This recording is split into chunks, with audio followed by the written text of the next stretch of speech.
Hey guys, this is Maria here from Mom on the Run. Welcome to my channel, and in today's video I want to talk about running during pregnancy, specifically during the first trimester of pregnancy. I really like this topic because when I was pregnant, I'm not currently pregnant, but when I was an avid runner, and I felt like there wasn't a lot of information on the internet about like actual runners and what they go through during pregnancy. There was a lot of information about professional runners, or just kind of like blanket statements like just keep running, if you did it before you can continue it, but there was no real detail on how to train. Can you still train? Can you race? I'm going to talk about my personal experiences in this video. I want to hopefully give some tips and advice if you're somebody who's pregnant and you want to continue to run or work out or whatever your regimen is. I want to talk about some of the tips and tricks and things that helped me, and I want to focus on the first trimester in this video. I do want to make a couple other videos talking about the other trimesters. So if y'all don't know me, my name's Maria. I'm a mother of one. I have a 17-month-old. I have been a nurse for over 8 years, and I also have been a long distance runner for 14 years. And I do want to say really quick that nothing in this video is to replace the medical advice of your doctor. I happen to be an RN, however, that is labor and delivery, and OBGYN is not my specialty, but I'm talking about my own personal experiences, and I may have a medical take on it. But please consult with your doctor before listening to anything that I say, and trust your own body. Okay, so getting right into it, kind of when I was in nursing school and I did my OB rotations, I remember my teacher telling us kind of this blanket statement of, if you were running before you were pregnant, you can continue to run during pregnancy. And she even told us a story about a girl who she knew, who or had heard of, who was running marathons before pregnancy, and she ran a marathon in her third trimester right before she delivered. Now, me being a college athlete in college, hearing this story, I was thinking to myself, oh yeah, that's going to totally be me someday. I just have to start running marathons now so that I can do it when I'm pregnant. Well, that is not what my experience was, okay? I was in very good shape when I got pregnant. However, I was running half marathons before pregnancy. I was not running half marathons at the end of my pregnancy. I did, however, run a half marathon in my first trimester.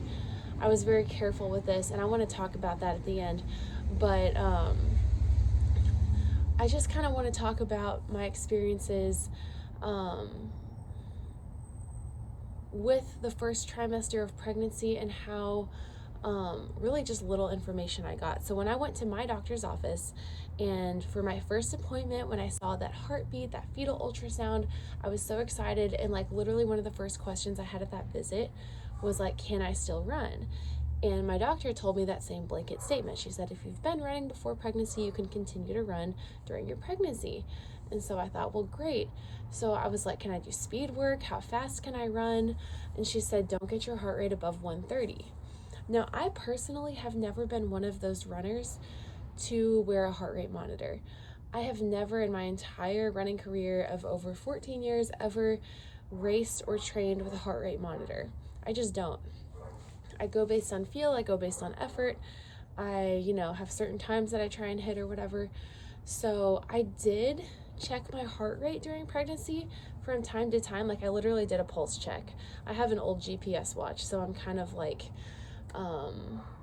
not super tech savvy when it comes to running, but I go based off feel, I go based off effort. So for me, for her to say 130 heart rate, that means nothing to me. My cousin, who's also an OBGYN, told me 160. So these are all just numbers. So I personally was like going to take it very conservative, and I just went based off of feel. So personally, I feel like effort is more important than heart rate. And the other thing that my doctor told me, which I tried to follow this, was she said, listen to your body. Now, as a competitive female distance runner, I'm like, listen to my body? What does that mean? Like, I've been training myself for, over a decade to push my body past its limits, and you're telling me to like listen to my body now? Like, how do I do that? But the funny thing is, this was a very important skill that I learned from pregnancy, and when you are responsible for another human life, I found that the ability to listen to my body got so much easier. Like, if that makes sense. Like, in the past, I would push through pain, push through injuries to the point where maybe I would even sabotage myself. So it was actually a really good skill to have this time of pregnancy to focus on just kind of running for fun, running for health, running for enjoyment, and truly listening to my body and knowing that I had to do this. And it really came to me intuitively. Like, I didn't set out with a specific training plan for pregnancy. I just kind of went based off of feel day by day and listening to my body and stopping when I needed to, reducing mileage when I needed to. It all kind of flowed. So that is one thing I will say, that listening to your body is something that's hard for me. But when I was pregnant, I was able to kind of like acquire that skill. And it was honestly just a really great break from really intense training and just focusing on more running for feel and for fun. A couple of tips I would say for the first trimester. I think the biggest obstacle to running in the first trimester, which is different than the other trimesters when you're actually putting on weight and carrying weight and you've got this like kind of off balance feeling. The first trimester, I think I only gained like 5 pounds. So it wasn't like my running was really thrown off, but I was nauseous. I didn't have bad morning sickness, but the funny thing is, this is crazy. I noticed that on the days that I ran, I had less morning sickness than on the days that I didn't run. And I think it's because my body was used to running, so my body liked running. So something one of my friends told me when I was pregnant was that you shouldn't change your routine when you get pregnant. So I was kind of used to getting up early and working out in the morning, and I found that when I continued to do that, I had less morning sickness and I felt better. But the caveat to that was that I did have to eat a lot. So as you know, if you've dealt with pregnancy and morning sickness, you have to eat. Like, if as soon as your stomach empties, you pretty much start feeling nauseous again. So what worked best for me was getting up and doing my run in the morning so that I wasn't like running on a full stomach, if that makes sense. Like, if I didn't eat, I was nauseous, but if I ate too much, I would also be nauseous. So I would have to wake up really early, or like, like before work, eat like a pretty good snack. Like, I would usually eat like 2 kind bars, like 2 protein bars, or a banana, and have some coffee. A little bit of coffee is okay. And I would go for my run, so I would have like a light snack on my stomach, and then I would come home for the run and I would eat like a full breakfast, even in my first trimester. So I would have like probably at least 400 or 500 calories before the run. I would probably run a couple miles, and then I would come home and I would eat like another breakfast. So I was fueling myself, and I knew that was also really important to make sure that my baby was getting nutrition and hydration as well. So that was kind of the biggest struggle, because I found that if I was trying to run in the afternoon in the first trimester and I had already eaten lunch and I wasn't digesting like I used to, and I was nauseous, that just didn't really work well for me. I was able to do it a couple times, but I felt like the mornings were really the best. And there was some crazy thing that I was less nauseous. So that was one tip. I also felt like my mileage stayed about the same in the first trimester, maybe slightly less, but I just took it easy. And I'll be honest, I'm not a professional runner. I'm not a running coach. I'm a nurse. And so I'm really not an expert on this topic. I'm just sharing my personal experiences. But for me personally, I wanted to play it safe, as opposed to, like, I didn't really push myself during this time. I may have had some runs where maybe I went a little bit quicker than others, but I wasn't doing speed work. I wasn't doing threshold miles. I wasn't going for long runs. If I did do, I may have done a couple of, this sounds crazy, I did do a couple of 10 milers, but I took it like really slow and easy, took my time in the first trimester. So I was doing a lot of that long, slow distance that I talked about in my other video, the LSD, long, slow distance. And that's kind of what I did. And I just focused on it as a time for building a base. Now, I know that there are professional athletes out there that maybe felt like they were comfortable with doing speed work and higher intensity training. And I think it really depends on the person. And it comes down to that maternal gut instinct where for me, I was like, you know what? I'm already nauseous. I don't feel good.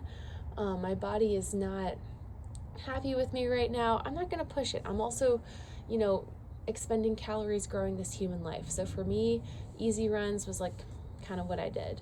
And I also felt like running pregnant, you're putting in so much effort. Like your body is truly putting in so much effort and you're so exhausted from being pregnant. You really don't need to expend a lot of energy working out. A small workout feels like a lot more when you're pregnant, if that makes sense. So I hope that helps. I did also do a half marathon in my first trimester. So I'm really proud of that. And it's the same half marathon that I did last weekend in Peorden. So I ran a 1:42 when I was pregnant at about 10 weeks. So nobody knew I was pregnant. And I didn't go into the race with the intention of racing, but I did end up pushing myself about halfway through the race. I was feeling good and I just went with it. I wasn't going all out. I wasn't like pushing myself to the point where my body was collapsing or anything like that. But that was probably the fastest run I did my entire pregnancy. And, I was fine. My baby was fine. I was healthy. I checked in with my doctor and everything. But that is something that I was really proud of that I was able to do. And yeah. So one other thing I want to mention, and I might even make another video about this because it's so fascinating to me, is kind of expectations versus reality running during pregnancy. So when I was first finding out about being pregnant, I researched this on the internet. Like, okay, I'm a female long distance runner. Like, what are other long distance runners doing? And there's really not a lot of research about this, but I found this one study, and I honestly can't remember the name of it off the top of my head, but there was this study on the internet about, it was like 300 or 400 long distance runners that they surveyed. And these were all women who were competitive, they were in shape, they were fit, and they were pregnant. And out of about 1/3 of that pool of like 300 plus people, 1/3 of them just chose not to run at all during pregnancy due to health reasons. Some of them were like super hardcore runners that were like so skinny that they needed to gain weight for their pregnancy, so they chose not to run so they could gain weight. I had no problem with that part, but that was their choice. Others had possibly compromised pregnancies, and so they chose not to run during pregnancy because of a medical reason. And so that kind of like put things in perspective for me that like, okay, out of this pool of like over 300 runners, like 1/3 of them didn't run at all. And then out of the 2/3 that was left, 1/3 of them didn't run at all during the 3rd trimester. So 1/3 of them only ran, 2/3 of the way through their pregnancy. So the fact that I was still running in my 3rd trimester, it's almost kind of an anomaly. So I think there's like sort of this influencer culture. You see all these people running when they're super pregnant, but you don't know how much they're running, how they're feeling. I think on Instagram and online, we're kind of inundated with social media influencers, and you have the best of the best, and you have these professionals. And what if you're just an average runner? What if you're just an average person? Or what if you are a good athlete? But I think this survey really put it into perspective. So there was all these runners. They were all in good shape, and a good portion of them didn't run at all during pregnancy, didn't run during the 3rd trimester. And out of the ones that were left, like I think it said in the study, they all of them reduced their mileage significantly, reduced their effort significantly. And so I can't remember if they raced or not, but like it was a very modified running regimen. And these were women that were all in shape and competitive. And so that was also my experience. And I feel like Instagram and social media sometimes portrays this picture of like these power moms, and you see like the elites and the best of the best, like professional runners running in their 3rd trimester, and you hear these stories about people doing marathons. And like, I'm talking about the 1st trimester in this video, but y'all, we haven't even gotten to the 3rd trimester. I started off really strong. I did my best. I was still running in my 3rd trimester, but it was very limited. So I'm going to talk about that in another video because I'm going to keep it real, okay? I am not a professional runner by any means, and I 100% put the health of my baby before any type of running goals. I was not trying to prove anything to anybody. So I just want to keep it real with y'all, and that's what the research says, the very limited research that's out there on this. So I just wanted to share that with you guys. One more thing before I hop off of here. I just want to touch on briefly the sort of mental and physical benefits of running during pregnancy. And I am super happy that I was able to do this. I know that there are people out there who are not able to exercise when they're pregnant due to health problems, physical problems for the baby and for themselves. And, but I feel like there's a lot of stigma around running in pregnancy. And I think that our generations are starting to wake up to this, or at least my generation is starting to wake up to this, and we're kind of challenging the norms. But I got judged a lot for running when I was pregnant. I had people offer to give me rides on the side of the road. Like, I know it's kind of weird. It's uncomfortable, but I just want to assure you from my nursing background and my own personal experience that if this is something you want to do, it is amazing for you and your baby. I had like the easiest delivery. I had no health complications. I was super blessed in that regard. Healthy baby, healthy pregnancy, great recovery, great bounce back. No problems like gestational diabetes or preeclampsia or any of these crazy things that happen to women in pregnancy. So while it might seem like running could be dangerous for your baby and your body, I'd like to throw out there that not exercising could be more dangerous. So, and I want to talk about that whole thing in another video. But thank you all for tuning in. I hope that this helped. Let me know if you have anything to add, if there was anything that helped you running in pregnancy or exercising or whatever your training regimen might be. And I hope to see you in the next video. Bye-bye.